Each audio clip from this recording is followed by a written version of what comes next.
بدفعلی کی کراہت دور کرنے کے لیے یہ دعا پڑھیں۔ اے اللہ، نہیں کوئی پرندہ مگر تیرا پرندہ، نہیں کوئی خیر مگر تیری کوئی خیر، تیرے سوا کوئی عبادت کے لائق نہیں۔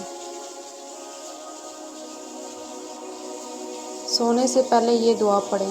نبی کریم صلی اللہ علیہ وسلم نے حضرت علی اور حضرت فاطمہ سے فرمایا، کیا میں تم دونوں کو یہ دو چیزیں نہ بتاؤں جو تمہارے لیے خادم سے بہتر ہو؟ جب تم اپنے بستر پر جاؤ تو یہ دعا پڑھو۔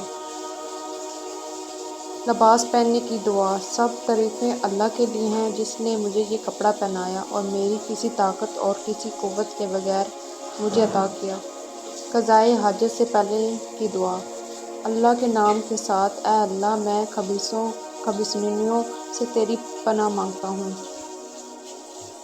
کسی کو نیا لباس پہنتے دیکھیں تو یہ دعا پڑھیں کہ اس لباس کو پرانا کرے اور اللہ تعالیٰ اس کی جگہ اور عطا کرے۔ کوئی شخص اچھا سلوک کرے تو اس کے لیے دعا کریں، اللہ تجھے اچھی جزا دے۔ سفر کرنے والے کے لیے یہ دعا پڑھیں۔ میں تیرے دین، تیری امانت اور تیرے اعمال کے خاتمے کو اللہ کے سپرد کرتا ہوں۔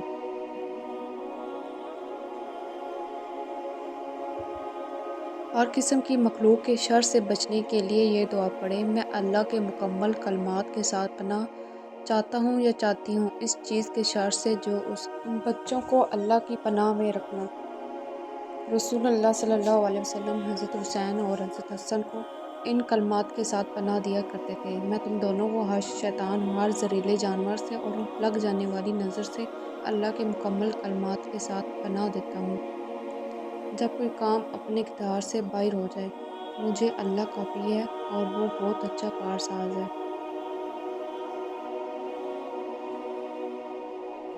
کھانے سے فارغ ہو کر یہ دعا پڑھیں۔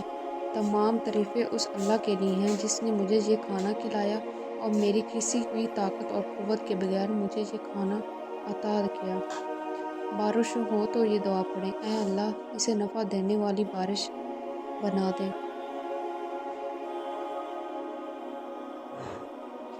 تعزیت کی دعا۔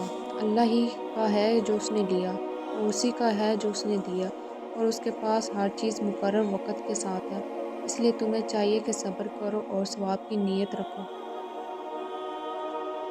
اونچی جگہوں پر چڑھتے وقت اللہ اکبر اور نیچے اترتے وقت سبحان اللہ کہیں۔ حضرت جابر رضی اللہ عنہ کہتے ہیں، جب ہم اوپر چڑھتے تو اللہ اکبر کہتے تھے اور نیچے اترتے تو سبحان اللہ کہتے تھے۔ کوئی کام اپنی مرضی کے خلاف ہو جائے تو یہ کہیں، اللہ تعالیٰ نے تقدیر میں لکھا اور اس نے جو چاہا کیا۔ بیمار پرسی کے وقت مریض کے لیے دعا۔ کوئی حرج نہیں، اللہ نے چاہا تو یہ بیماری پاک کرنے والی ہے۔ شادی کرنے والے کے لیے یہ دعا پڑھیں، اللہ تیرے لیے برکت کرے اور تجھ پر برکت کرے اور تم دونوں کو خیر میں اکٹھا کرے۔ حضور اکرم صلی اللہ علیہ وسلم ایک دفعہ درود پڑھنے والے پر اللہ تعالیٰ کی 10 دفعہ رحمت۔ نبی کریم صلی اللہ علیہ وسلم نے فرمایا، جو مجھ پر ایک دفعہ صلوات پڑھے اللہ تعالیٰ اس پر 10 رحمت بھیجتا ہے۔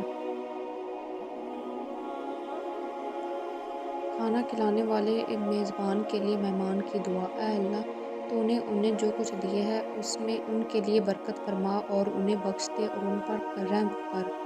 کھانا شروع کرنے سے پہلے یہ دعا پڑھیں، اللہ کے نام کے ساتھ اس کھانے کا آغاز ہے، اللہ کے نام کے ساتھ اس کھانے کا آغاز اور اختتام ہے۔ اپنی ایمان میں کمزوری محسوس کریں تو یہ دعا پڑھیں، میں اللہ اور اس کے رسولوں پر ایمان لایا یا لائی۔ جب کوئی مصیبت پہنچے تو یہ دعا پڑھیں، اے اللہ، مجھے میری مصیبت میں اجر دے اور مجھے اس کے بدلے میں اس سے بہتر چیز عطا فرما۔ کسی مشکل میں ہوں تو یہ دعا پڑھیں، تیرے علاوہ کوئی عبادت کے لائق نہیں، تو پاک ہے، میں یقیناً ظالموں میں سے ہوں۔ گھر سے نکلتے وقت یہ دعا پڑھیں، اللہ کے نام کے ساتھ میں نے اللہ پر بھروسہ کیا، اللہ کی مدد کے بغیر نہ کسی چیز سے بچنے کی طاقت ہے اور نہ کچھ کرنے کی۔ بازار میں داخل ہونے کی دعا۔ اللہ کے سوا کوئی عبادت کے لائق نہیں، وہ اکیلا ہے، اس کا کوئی شریک نہیں، اسی کا مالک ہے اور اسی کے لیے حمد ہے، زندہ کرتا ہے اور مارتا ہے۔ گھر میں داخل ہوتے وقت یہ دعا پڑھیں، اللہ کے نام کے ساتھ ہم داخل ہوئے، اللہ کے نام کے ساتھ نکلے، اپنے رب پر ہی ہم نے بھروسہ کیا۔ نیند سے جاگنے کی دعا۔ سب تعریفیں اللہ کے لیے ہیں جس نے ہمیں مارنے کے بعد زندہ کیا اور ہمیں آخر کار اسی کی طرف اٹھ کر جانا ہے۔ بے قراری کی دعا۔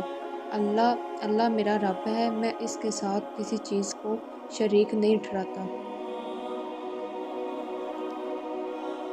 غصہ آئے تو یہ دعا پڑھیں: میں شیطان مردود سے اللہ کی پناہ مانگتا ہوں یا مانگتی ہوں۔